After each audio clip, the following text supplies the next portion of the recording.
Hi, this video is about freezing and boiling points. So first of all, we're going to look at factors that can affect the boiling point and freezing points of different liquids.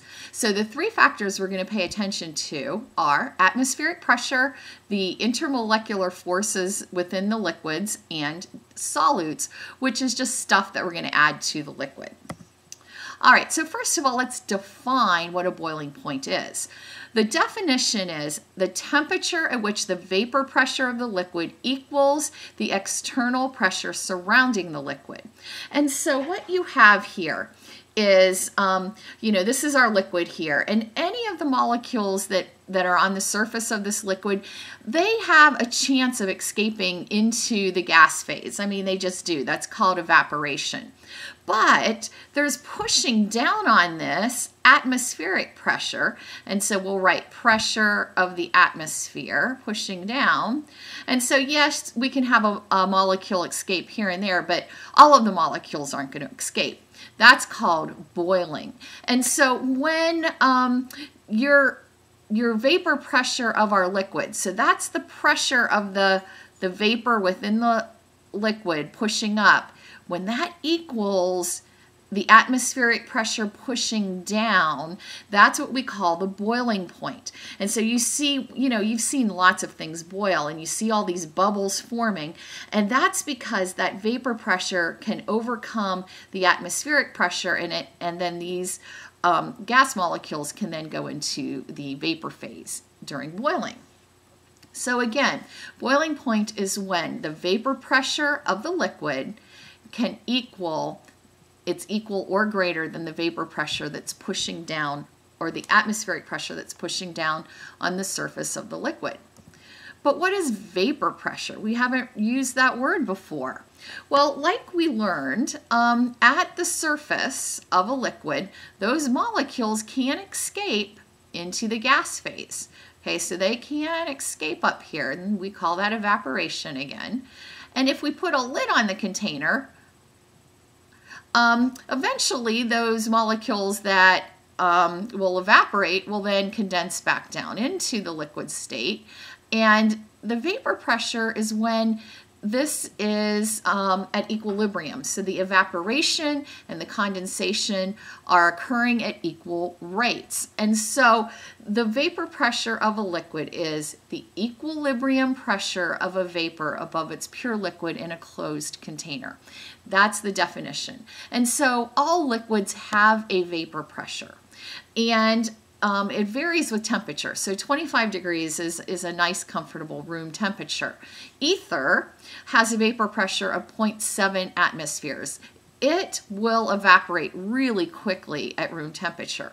Water doesn't evaporate so quickly at room temperature, and its vapor pressure is 0.03 atmospheres. So it's a lot lower. Its vapor pressure is a lot lower than ether. Ether, because it has such a high vapor pressure, in other words, a lot of it will evaporate at room temperature. We have a special word for that, and it's volatile. Things that have a high vapor pressure, we call them volatile because they evaporate really quickly. All right, now, water has a low vapor pressure at room temperature, and so I guess the fancy word for that would just be it's non-volatile. And the reason water is not volatile is because it has strong intermolecular forces. Remember in that last video, our water molecules, between one water molecule and another water molecule, we have those hydrogen bonds that are relatively strong.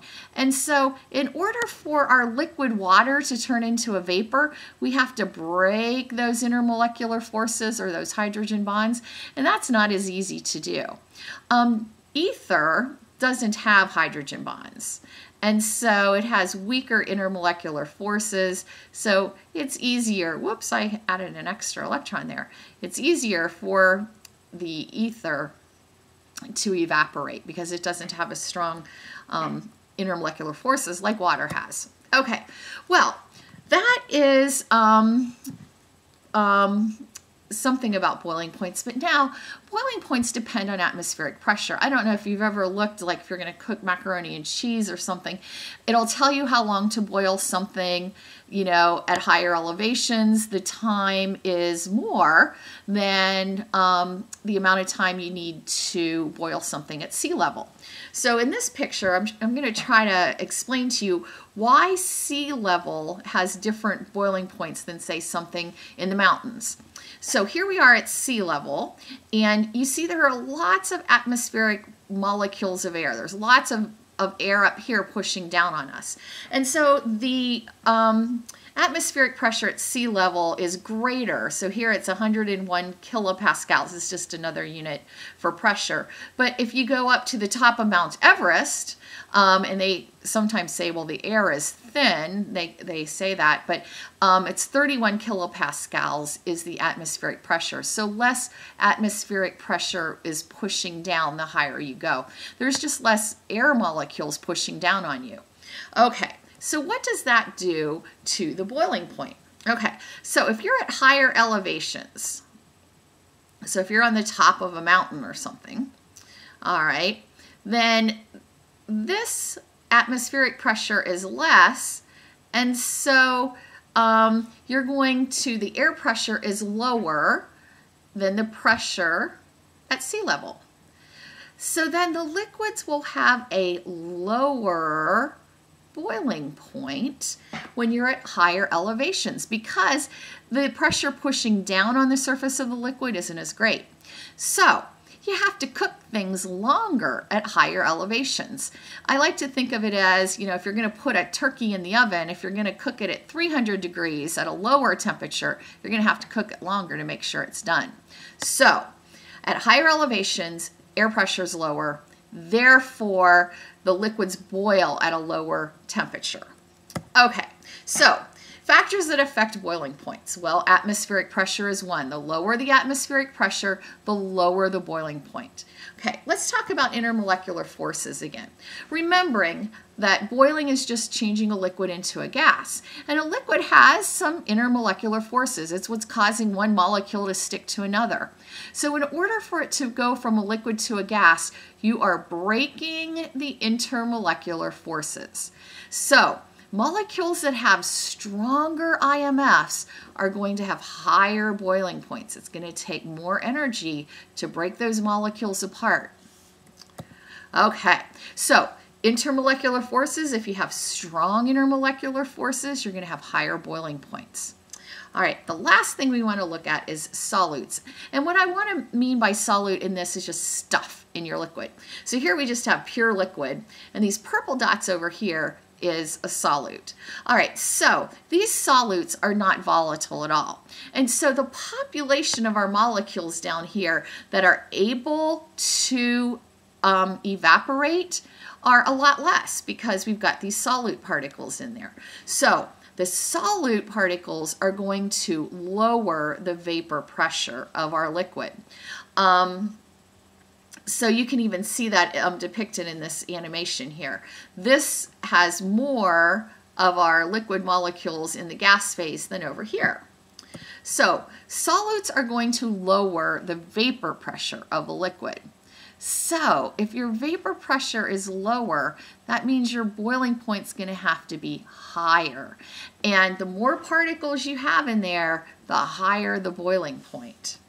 All right, so there's an equation for this, and we're not going to use it right now in class, but our boiling point, it's called elevation. So boiling points are elevated by putting solutes into our pure liquid, as long as the solute isn't volatile. Okay, well here's our equation. Delta TB, the change in that boiling temperature is equal to KB. That's just a constant given for the solvent. And it's multiplied by the molality.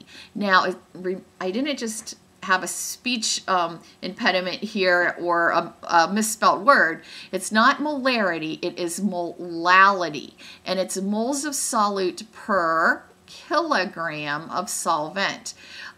We don't want a volume down here because volumes change with temperature, so we needed to use molality as our concentration unit, and it's one that we haven't talked about yet.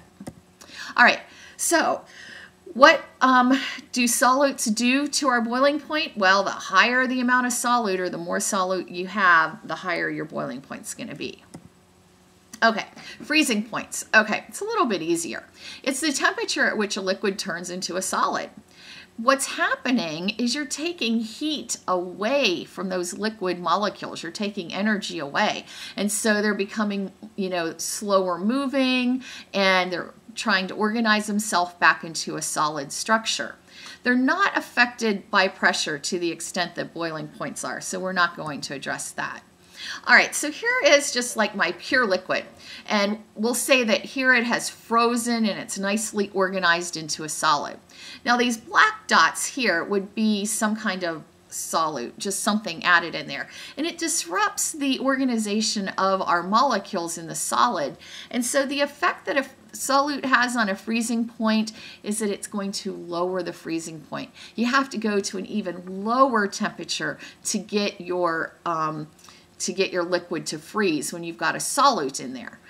Freezing points will be lower when anything is added to the liquid. The more particles you add, the lower the freezing point. And there's an equation for that, and it looks very similar to our boiling point elevation equation.